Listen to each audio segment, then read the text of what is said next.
guys, it's Glenn from glenscarcollection.com, and the most common email I get on this channel is how to start my own car collection. So I'll tell you how I did it, and then obviously it's not going to work exactly for you. You can kind of change it for whatever fits your needs. Now, the old saying is, how do you have $1 million car collection? Well, the answer is start with 2 million, because most cars depreciate. So I think where I've been successful over the years is buying cars that actually went up in value. Now, you may not want to do that. You may not care to do that. I like to have a small pool of money and make it last. So I always try to trade up. And when a car goes up in value, I could sell it and get a better car. That's how I've been able to get the NSX. That's how I've been able to get the 993 Turbo. That's how I was able to afford a McLaren. And that car depreciates. But I've always bought cheap manual stick shift cars, typically rear wheel drive, that were sports cars and very hard to find, so they become easy to sell. So an example of a car that would hold its value is like an S2000. I've owned 2 of these cars, and there are a million S2000s out there with 120,000 miles with rip tops on cheap coilovers and cheap wheels. But finding a low mileage, 100% original, all VIN panel, all original paint S2000 is really a needle in a haystack. You buy one of those cars, you'll pay a little bit more money, but most likely it will go up in value. Both of my S2000s I sold for more money, and they're very easy to sell, because when somebody's looking for an S2000, you know, they can get one with original paint with all the VIN tags, 100% stock, or they can get a high mileage one and modded. And at that point, you know, there wasn't a huge difference between the cheapest S2000 and the most expensive S2000. Now we're seeing the gap widen significantly. But I was able to do that, and then with the extra money I've got from selling the cars, I was able to trade up for more expensive cars. But how did I start? That's, I think, like anything else, it's hard to get started. Well, I started with very cheap cars. My first car was $4,000, and it was a rear drive Toyota Celica. It was a very old car, manual transmission. That's all I wanted, was rear drive manual. And my favorite car as a kid was a Supra.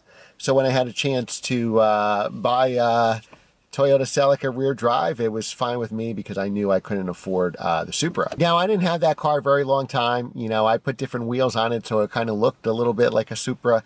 But I think I bought that car for $4,000 and sold it maybe 2 years later for $5,000. So what I did was, so I didn't have to take any more money out of the bank, I typically take whatever the value is of the car that I'm selling.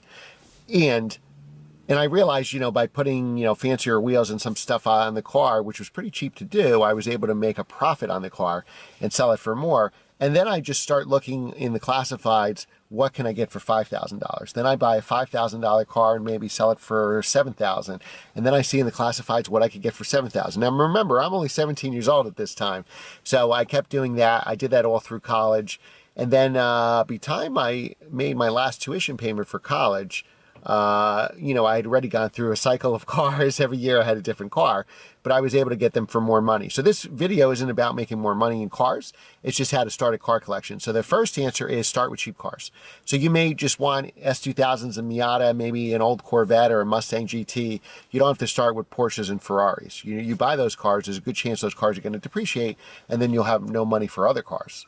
And the next rule I would say is always buy cars you like. So if you're wrong and they depreciate, or the car turns into a money pit, at least it's a car that you enjoy driving. So I always like nimble, small. I never liked big cars. You know, we're sitting in my Audi S8. That's a big car because I'm a commercial real estate broker.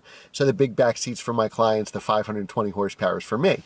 But typically the cars that I collect are small, nimble, rear drive, stick shift cars, because that's what I like. I like to be able to autocross them, or maybe going on my favorite mountain road, and always the lighter weight car makes everything better. It stops better, it accelerates better, it handles better, it changes direction better, and just overall more fun to drive. But you may like old luxury cars, you may like off-road vehicles, so get the cars that you like and collect those. So I think you want to get, I always like to get cars that are out of production that they don't make anymore. That's why I've always liked S2000s and NSXs.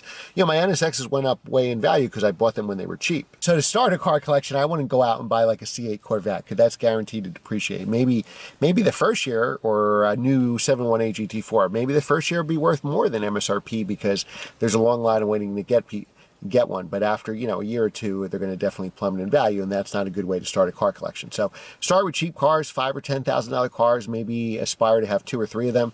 So instead of getting a new whatever for $50,000 or $40,000, get 3 $15,000 cars. One make your daily, one make your winter car, one make your weekend sports car, something like that. Try to buy cars that they don't make anymore, So they're done depreciating. The last thing you want to do is buy 3 cars for $15,000, and the next thing you know, they're 3 cars worth $5,000 each, and then you lost a lot of depreciation. Then you probably could have just bought a nice new one because the depreciation would be the same. So I like buying cars they don't make anymore. The 1 Series M, the S2000, the NSX.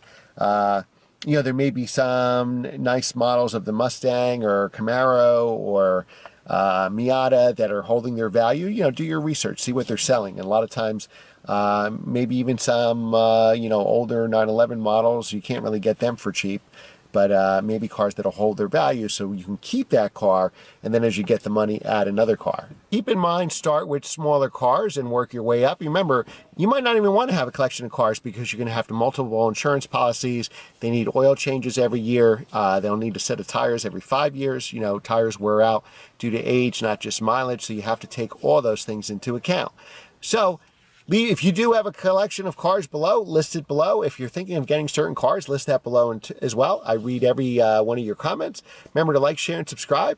And I will see you guys and girls next time.